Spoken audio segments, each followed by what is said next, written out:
Bonjour les amis, aujourd'hui capsule bonheur un peu spéciale pour un tirage de tarot qui va se situer du samedi 17 novembre au samedi 24 novembre.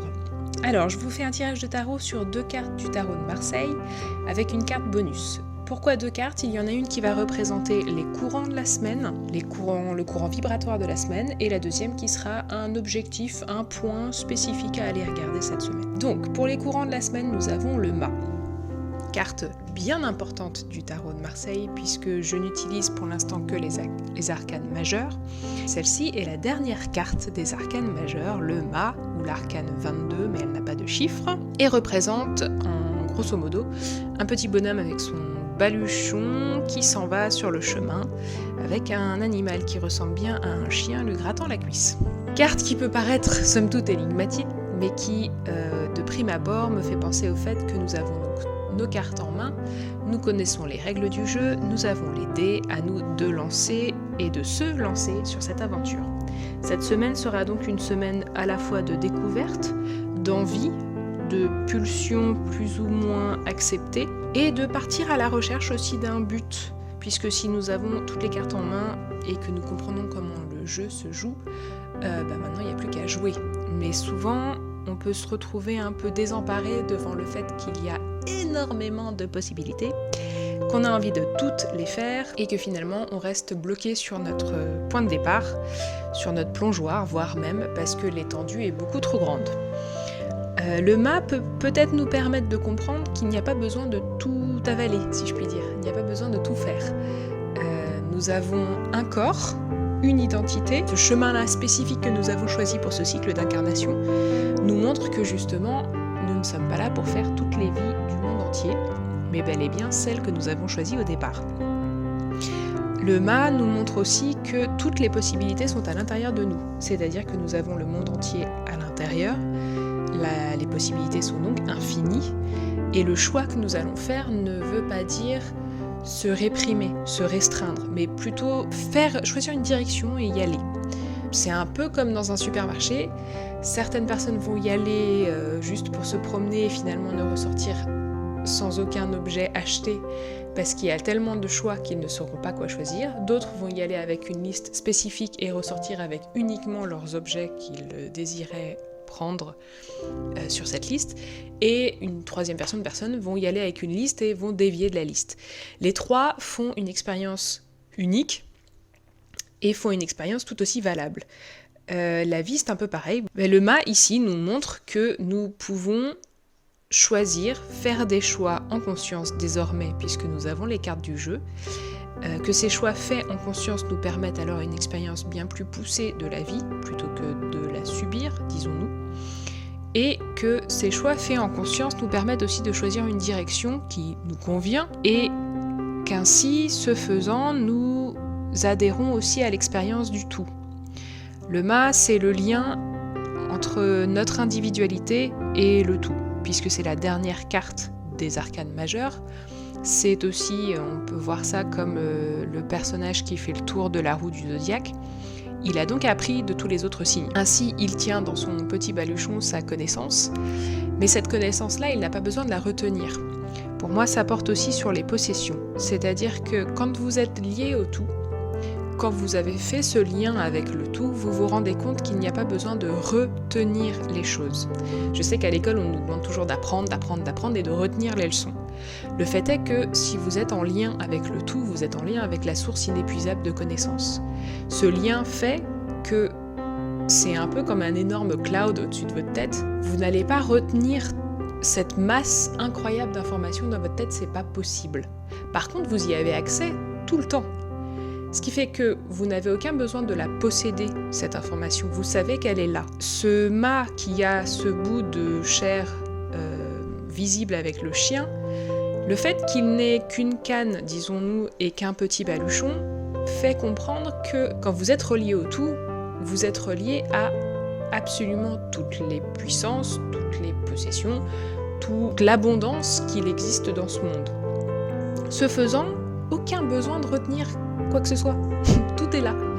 Donc vos connaissances, vous y avez accès quand vous voulez, à chaque moment de votre journée, voire de votre vie. Les possessions, vous n'en avez plus vraiment besoin puisqu'on vous pourvoit à chaque instant. Vous avez la confiance en soi, donc le fait de se fier à soi-même et d'avoir la paix à l'intérieur. Donc vous n'avez pas non plus besoin de trimer, de travailler, puisque finalement c'est l'expérience elle-même qui va vous apporter ce dont vous avez besoin. Donc cette semaine, j'ai envie de vous dire, faites-vous confiance. Faites confiance au tout. Explorez cette partie de vous qui est liée à ce tout et qui donc peut avoir les réponses à tout ce qu'il veut à chaque instant de la journée. Et voyez là où ça vous amène. Rendez-vous compte que les choix que vous faites sont parfaits, peu importe lesquels, et que l'expérience que vous avez en retour est parfaite vis-à-vis du choix que vous avez fait. Et voyez aussi finalement quel bagage vous pouvez laisser derrière vous en comprenant que vous n'avez plus besoin de les retenir. Je pense que ce sera une des expériences et des points à voir cette semaine. Dans justement l'objectif, le point à regarder d'un peu plus près, nous avons donc l'arcane 2 qui représente la nature. Je vous laisse voir qu'est-ce que ce mot-là va relier chez vous, mais voir les aspects manifestés et non manifestés aussi de ce monde. Alors on voit déjà le lien rapide avec le mât, et on peut se rendre compte qu'effectivement la papesse va nous faire voir, pousser le regard un peu plus loin et remarquer qu'il y a toujours la lumière et l'ombre. Ces deux côtés de la pièce nous font voir à la fois plusieurs choses. Un, il y a les besoins et les envies que vous avez, que soit vous allez assouvir, soit que vous allez renier. Ces deux actions, ces deux mouvements vont créer obligatoirement un contre-mouvement dans votre vie. Plus vous allez faire d'expérience, plus obligatoirement vous allez aller dans un sens, dans un côté de la pièce, et plus l'autre côté va être là aussi. La papesse, je pense, vous demande cette semaine d'aller voir ces deux côtés et de vous rendre compte qu'il n'y a pas ni bien ni mal à avoir ces deux côtés de la pièce, mais plus savoir par quel côté vous êtes amené. Qu'est-ce qui dirige entre guillemets un peu votre vie? Est-ce que c'est l'envie d'aller vers la lumière ou est-ce que c'est l'envie d'aller vers l'ombre? En sachant encore une fois que c'est pas aller vers le bien ou aller vers le mal, mais plutôt aller voir quelles sont les parties de vous que vous ne voulez pas voir. La papesse vous permet cela. La papesse, elle a un livre ouvert vers l'intérieur d'elle-même. Elle a une cape qui cache une partie de son corps, mais elle a quand même une grande partie au milieu qui est montrée finalement, qui est dévoilée. La papesse vous dit, plus vous dévoilez l'intérieur, plus finalement les choses vont s'ouvrir, puisqu'on peut avoir cette impression-là que si elle ouvre grand ses bras, la cape s'en va et elle dévoile encore plus qui elle est, presque, qu'est-ce qu'elle représente. Elle a aussi une croix qui montre le livre ouvert. Donc, on peut se demander, est-ce que je suis un livre ouvert pour moi-même? Être un livre ouvert pour les autres, c'est une façon aussi de se dédouaner, c'est-à-dire que si les autres vous voient comme un livre ouvert, est-ce que vous-même vous vous voyez comme un livre ouvert ou est-ce que vous passez par les autres pour vous regarder?